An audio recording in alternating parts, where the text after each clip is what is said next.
Aside from all the other things we do at Rig Hand Distillery, we also teach courses. So we teach kind of a one-day, we call it Sunday school, how to moonshine in your garage and not blow up or go blind or get arrested, because it's still illegal actually. And we teach longer seminars, week-long seminars for people that kind of have an idea that they might want to start a business like this. And people think we're crazy. They think we're helping competition start, but we've actually helped 22 other craft distilleries get off the ground, and we're very proud of that. We don't look at them as competition. We believe the more small guys there are, the better chance we have is stealing market share from the big companies.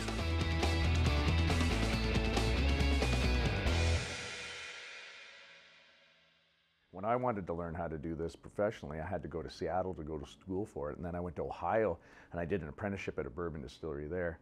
So we found there was a need in Canada for both one-day workshops to teach people kind of how to run a little still and not blow up or go blind from the stuff they were creating. And then also a demand for people that actually want to start a business like a distillery. So we run week-long workshops. We're running one this week actually, so we have a few students going through, and we train some of our staff when we run those workshops as well. And we get a little more into like business planning and marketing, more of the business side of what it takes to get a business like this up and running. So I'm gonna bring you guys in the back, and you'll see where Mike's instructing some of the students. And it tends to slow our day down when we're teaching, of course. You know, if we're just doing it on our own, we can get things done in like 2 hours, but when we're teaching, it takes 6 or 7 hours. So last night I was here till almost midnight, catching up on things, getting things finished. So a little bit of bags under the eyes today.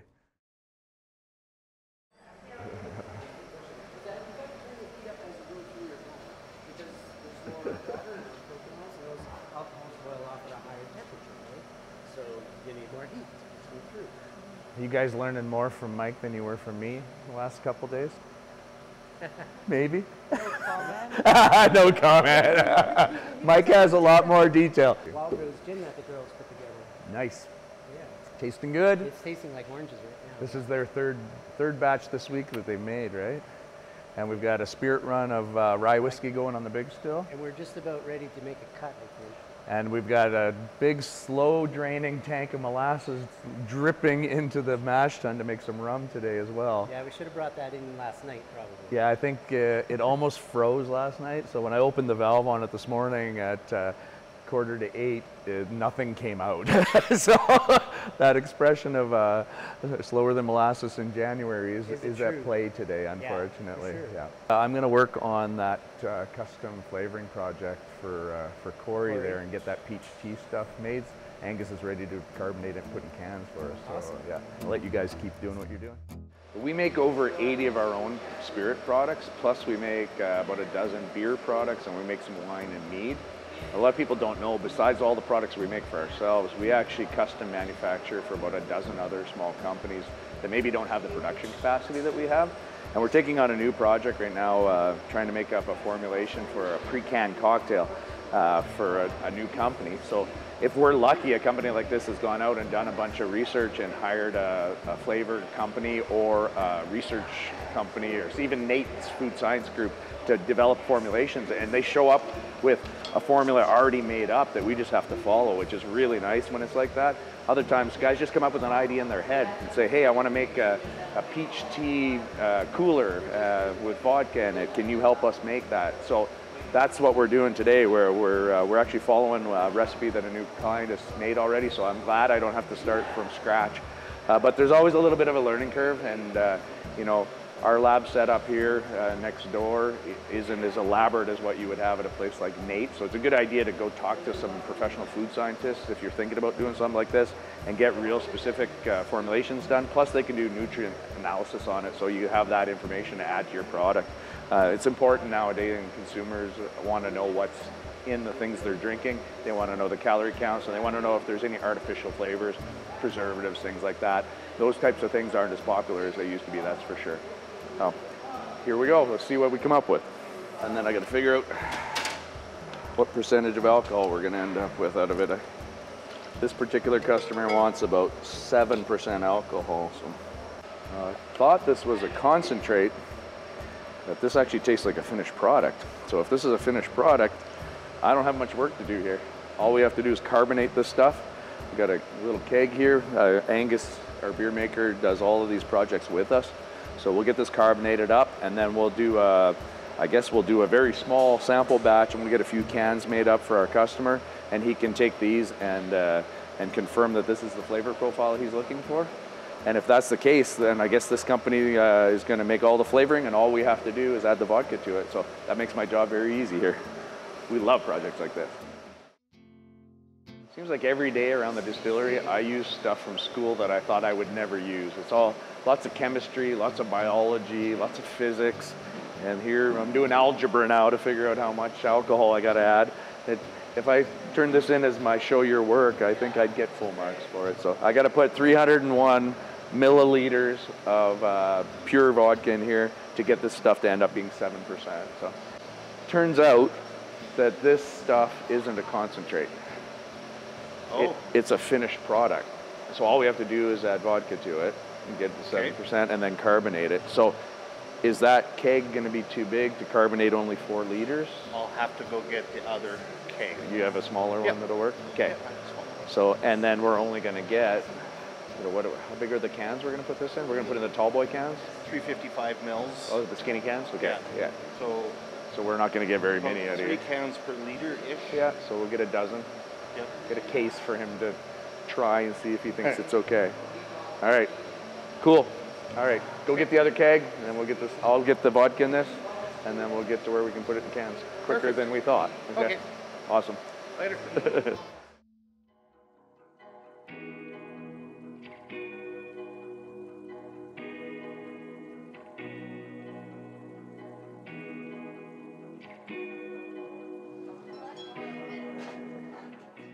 Hello. It's the first time we've been here when you guys have been here. Yes. So show me around, and maybe tell me a little bit about how things got started here, and if you had any, unique challenges, if you had any troubles getting things off the ground, anything that was kind of like barriers for you. So this front end is our retail area, and we keep it really small now just because we need more warehouse space. in That our makes space. sense, yeah. So the building we're in is actually owned by the Métis Nation. Oh, no way. And Okay. they've been very good to us over the years and give us a place to.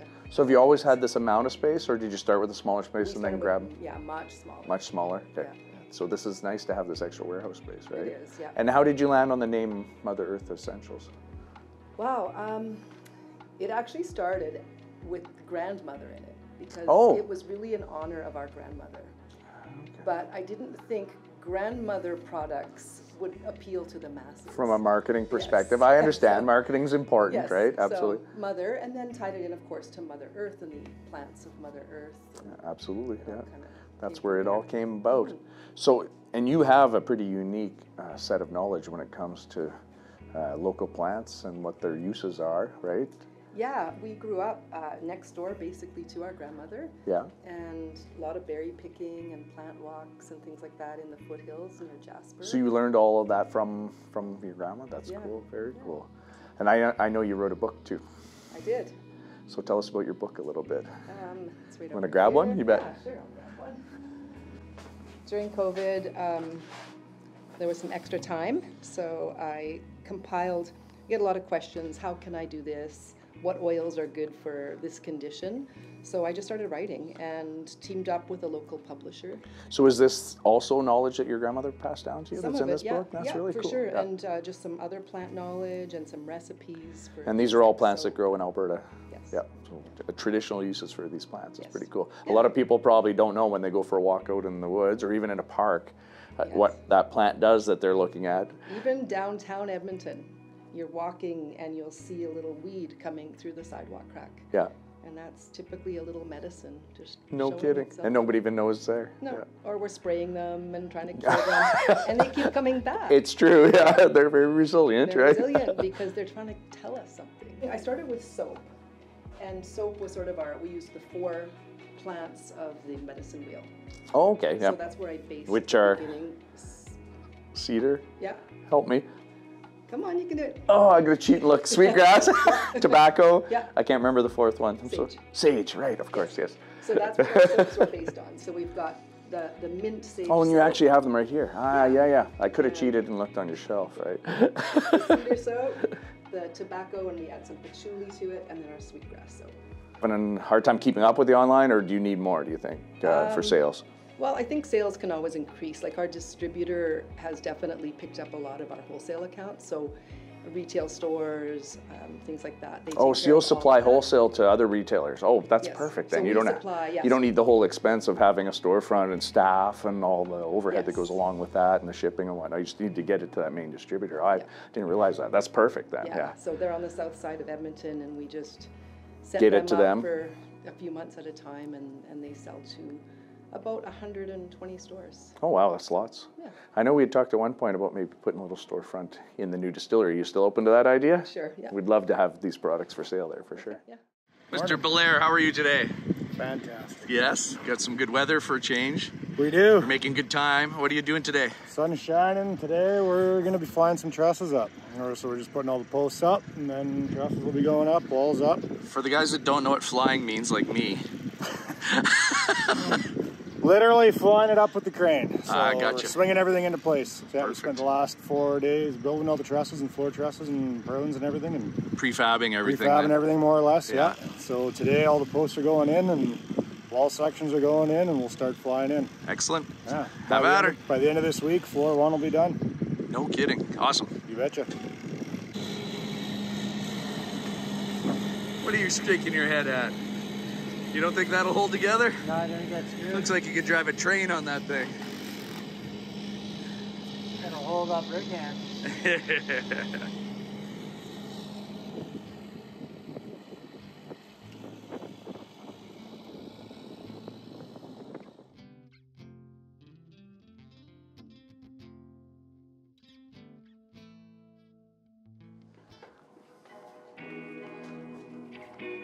Oh, so this is the actual tea that you use.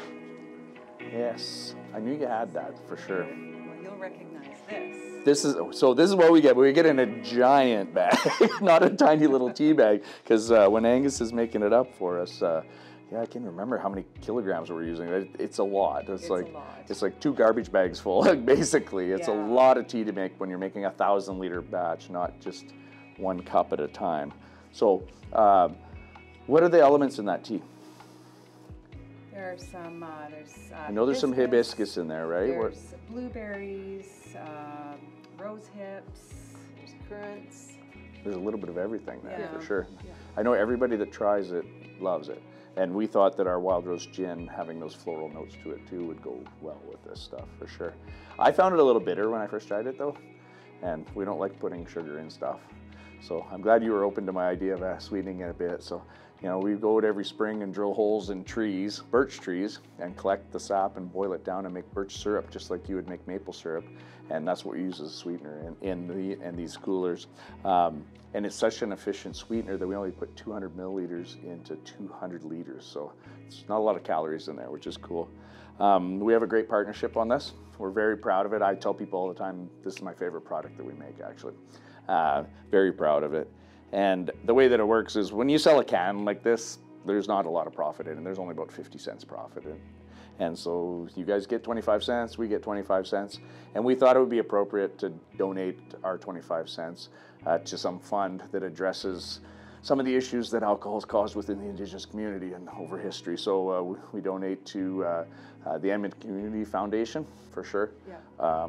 I know that you had some trouble finding somebody that wanted to partner with you when you were doing this because of what was going to be the public perception when it came to Indigenous people and alcohol. And there's this massive ignorant stereotype that exists that we believe also in reconciliation that we need to break that and show that, you know, the Indigenous population has the largest percentage that don't drink out of any population, actually, and nobody knows that. And to show that you can have a healthy relationship with alcohol, and to show that alcoholism actually quite often is triggered by trauma that's happened. So to fix the alcoholism, you have to fix the trauma. Absolutely. It's all a big circle, and nobody's, you know, sometimes people forget to look at what that big circle is for sure. Yeah. I think if we had tried this 5 years ago, we would have had way more backlash. Yeah. Right? And because people are learning more and people are healing more That makes and sense. becoming more aware. So do you feel that the reconciliation movement is making that big of a difference now? I know there's a lot more work that needs to be done with it, but are you starting to notice the effects of it already within the community? I think I see a lot more products out there. There's definitely, like when you started, there were no Indigenous businesses. There are a lot of Indigenous people in business now. That's good to see, absolutely. At record numbers, but as far as the reconciliation piece, definitely a long way to go. For sure, yeah. But there's way more awareness, and that's a beginning, right? Makes sense, absolutely. So- Yeah. So I don't know if you know, we offer our staff, we actually pay our staff to take courses to learn more about Indigenous history and what the steps to reconciliation are, actually. And we hope that by working with you guys and creating awareness and setting an example, that other business will do the same thing and do more homework, because like you said, understanding is the starting point of it. Yeah, for Yes, sure. absolutely. And for me, I look at all of our products as a teaching tool. That makes Right. sense, absolutely. Yep. So, you know, learning what were these plants used for traditionally, what are they still used for, right? So it's amazing that your grandmother passed that on to you. So do you have plans to pass that on down? Do you have you know, kids that you are down the road, grandkids that you're going to pass this on to? Oh, we do. We have, we always pass it on to our children, and I have grandkids that I try to pass it down to. Very and, cool. Yeah. So that's how it has to happen, for sure, to Yeah. maintain the knowledge. Absolutely. How you doing today, Jordan? Doing good. Lots of stuff going on. Lots of stuff going on. We're framing out the tasting room side here, getting the Bathrooms, bar, store. store getting out. There's a lot of guys on site today. We got some trenching going on the other side, getting power hooked up, loaders out back. We're giving her. All right, time's a ticking. There was frost this morning. Yeah, I know. Don't worry. We'll be in before she freezes. Good. There's lots going on. We're going here. Up we Taking go. Jeff up to the second floor. See I what the hate view's like. riding in this thing. Yeah, that's why we make this a bumpy ride as possible. The good news is the lake's still here. Stepping off your balcony onto the second floor. Thank you, sir. Go ahead. Oh, ho, ho, ho, ho. This is the event space. Don't want to get down that stairwell yet, but what a view from up here. Amazing. Coming together, buddy. She's all coming.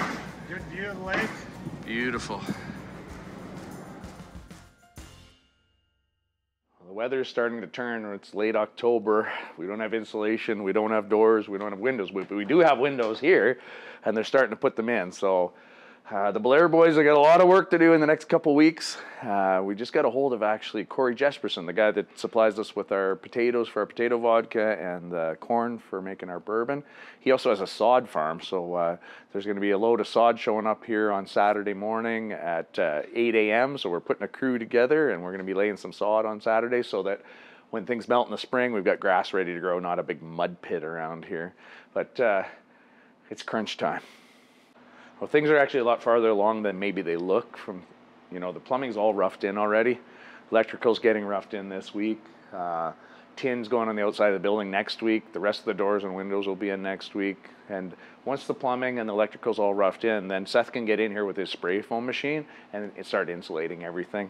The insulation also seals everything up. It acts as a vapor barrier, from what he explained to me. So we are closer than it looks, believe me. This is our second floor space here, and all these big beams that the Blair boys have made are going to stay exposed once the room's done. This is big enough to hold 150 people up here for events and weddings and corporate things. And then who knows, maybe you know, if there's nothing booked on a Tuesday night, we'll have open jam night, or maybe I'll get a hold of my buddy Steve that owns SPG in Edmonton. They come out here and do a demonstration with their mats and do some rolling here. You know, it's a multi-use room, I suppose, that's big enough that you can do kind of anything in it. And a beautiful view of the lake. See, the lake's actually starting to get some ice on the edge of it. So we definitely are trying to stay ahead of the weather right now. We do have water running here already, and we don't have any way to keep it warm. So it's a little stressful right now. It's my favorite spot in the building, best view, southern exposure.